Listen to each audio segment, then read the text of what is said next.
लहान मुलांसाठी घरगुती विक्स कसं बनवायचं, हे विक्स तुम्ही अगदी 3 महिन्याच्या बाळापासून तर 2 ते 3 वर्षाच्या लहान मुलापर्यंत तुम्ही हे विक्स लावू शकता. एकदम चांगलं हे घरगुती विक्स तयार होतं. याचे साहित्य बघूया आपण काय आहे. पहिल्यांदा 7 ते 8 आपण हे कापूर वड्या घेतलेल्या आहेत आणि तूप घेतलेलं आहे. माझं घरगुती तूप संपलं होतं. तुम्ही जर घरगुती तूप असेल तर उत्तमच. आणि मी हे विकतचं तूप घेतलेलं आहे. आणि 1 चमचा ओवा घ्यायचा. हा छोटासा जो आपला तडका पॅन असतो तो गरम करायला ठेवायचा. त्याच्यामध्ये तूप घ्यायचं, जितकं तुम्हाला बनवायचं आहे तितकं तूप घ्यायचं. आणि हे तूप गरम झाल्यानंतर त्याच्यामध्ये कापराच्या वड्या टाकायच्या.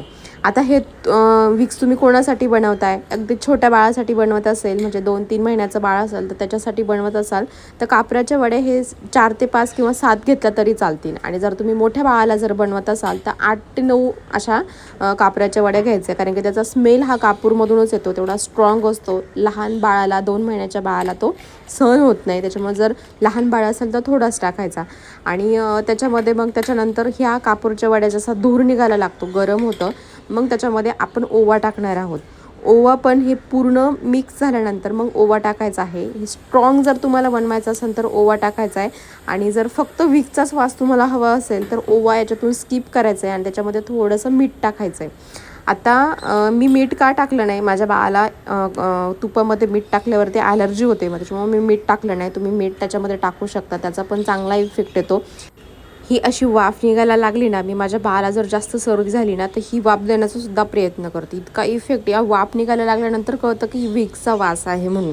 आणि मग ही असं झाकून ठेवायचं. ही वाफ जास्त बाहेर जाऊन द्यायची नाही, तर स्मेल निघून जातो पूर्ण.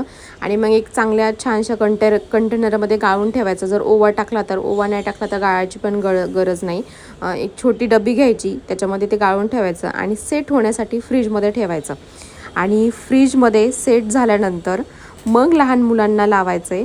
काय होतं, आता सर्दी खूप जास्त झाली आहे लहान मुलांना, तर विक्स लावल्यानंतर मुलं काय करतात, चुनचुन होते, ओरडतात. त्याच्यामुळे हे घरगुती विक्स एकदम चांगलं आहे. मी माझ्या बाळाला 4-5 महिन्याचं असल्यापासून यूज करते. ही रेसिपी मी ऑनलाईनच बघितली होती.